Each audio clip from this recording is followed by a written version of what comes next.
Le Bitcoin s'est créé en 2009, au tout début de la crise financière, dans un contexte de défiance vis-à-vis des grands organismes financiers. C'est créé par un inconnu. Personne n'a réussi à percer le mystère de l'identité de celui qui a créé les Bitcoins.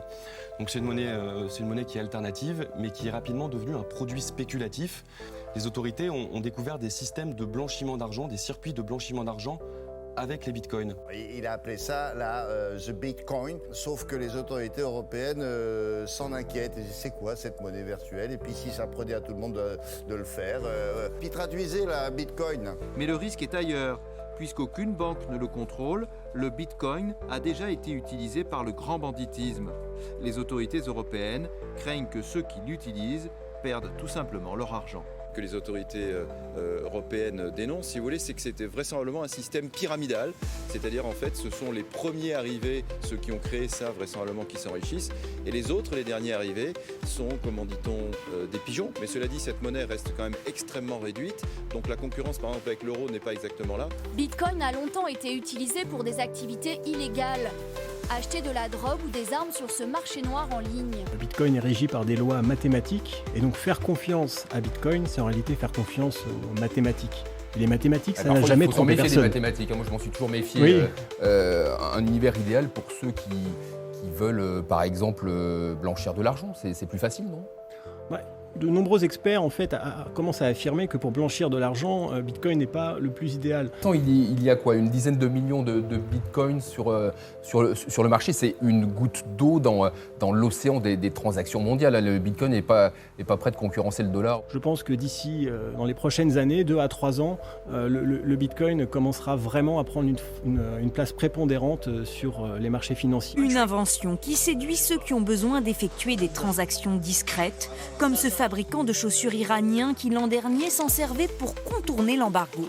Mais là, il y a quand même un point négatif, un point faible, c'est celui du piratage.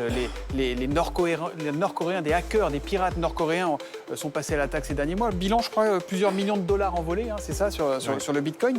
Aujourd'hui, quand on a un livret A, on ne risque pas de se le faire pirater. On ne sait pas d'où elle vient, cette monnaie. Il y a ce fondateur qui a un nom mystérieux, Monsieur Nakimoto, c'est ça, ça paraît pas être des bases très solides. Aucune contrepartie et aucune garantie, autrement dit, elle n'est pas soutenue par un État, contrairement à l'euro, par exemple, géré par la Banque Centrale Européenne, qui garantit sa valeur, notamment avec des réserves en or dans ses coffres. Mais cet investissement est très risqué. En cas de krach, les pertes sont sans limite. Vous pouvez du jour au lendemain vous retrouver avec une monnaie électronique qui ne vaut plus rien. C'est aussi ce qui attire sur Bitcoin les trafiquants en tout genre.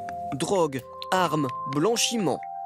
Un environnement risqué, mais pour la quasi-totalité des économistes, le Bitcoin est une bulle. Son cours va s'effondrer. Concrètement, le Bitcoin ne repose sur rien, pas comme l'or par exemple, où lorsqu'on a une hausse du prix de l'or, c'est lié par exemple à de nouvelles découvertes de réserves d'or. Aujourd'hui, le Bitcoin ne repose strictement sur rien et cette hausse, elle est essentiellement entretenue par le fait que vous ayez des nouveaux investisseurs qui anticipent des rendements, une hausse future et donc qui vont sur le marché. C'est vraiment typique d'une bulle spéculative. Beaucoup d'économistes restent sceptiques sur le phénomène et considèrent qu'il ne faut toujours pas croire au Père Noël. Quand vous investissez en achetant des actions, en achetant des obligations, en plaçant vos épargnes dans le système bancaire, vous financez l'économie. Lorsqu'on achète des bitcoins, on ne finance rien et on prend des risques énormes. Le bitcoin peut servir à financer des trafics en tout genre. En contournant le système bancaire, les activités payées avec cette monnaie ne sont pas traçables. Autour des monnaies virtuelles comme ça, il y a énormément d'escroqueries parce que beaucoup de gens... Ah oui, ça il faut le dire, il y a beaucoup d'achats, de drogue, etc. Oui, très bonne conclusion. Merci beaucoup. Voilà. Ouais. Merci beaucoup, Dimitri. D'abord, je dirais que ce n'est pas une monnaie. C'est en général ces éléments-là qui sont utilisés pour le financement d'un certain nombre de commerces qui se passent sur le dark web.